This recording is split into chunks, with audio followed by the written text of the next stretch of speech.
গোল্লা মণ্ডপ।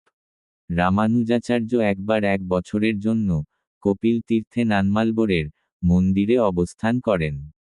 সেখানে তিনি তিরুমলনম্বীর কাছ থেকে 18 বার রামায়ণ শ্রবণ করেন।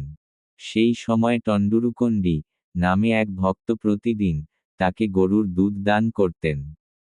বিদায়ের সময় রামানুজাচার্য তাকে অর্থ প্রদান করতে চাইলে তিনি বলেন, স্বামী, আমি অর্থ চাই না, আমাকে মোক্ষ দান করুন।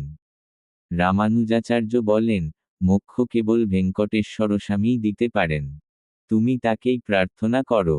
টন্ডুরুকন্ডি অনুরোধ করেন, আমি জানি না স্বামী আমার প্রার্থনায় সন্তুষ্ট হবেন কিনা। অনুগ্রহ করে আপনি তার নামে একটি চিঠি লেখেন যেখানে আমার জন্য মোক্ষ প্রার্থনা থাকবে। রামানুজাচার্য তখন চিঠিতে লেখেন, ওহে ভেঙ্কটেশ্বরস্বামী, এই নারী আমাকে প্রতিদিন দুধ প্রদান করেছেন এবং বিনিময়ে মোক্ষ প্রার্থনা করছেন। অনুগ্রহ করে তাকে মোক্ষ দান করুন।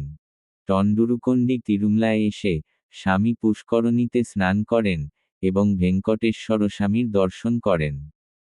এরপর তিনি সেই চিঠি স্বামীর পদতলে রেখে কাঠ সাজিয়ে একটি চিতায় প্রবেশ করে দেহত্যাগ করেন।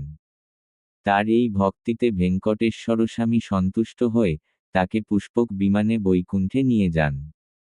তিনি যেখানে দেহত্যাগ করেছিলেন সেই স্থানেই বর্তমানে গোল্লমণ্ডপ নামক মণ্ডপটি অবস্থিত, যা মন্দিরের প্রথম গোপুরমের সামনে।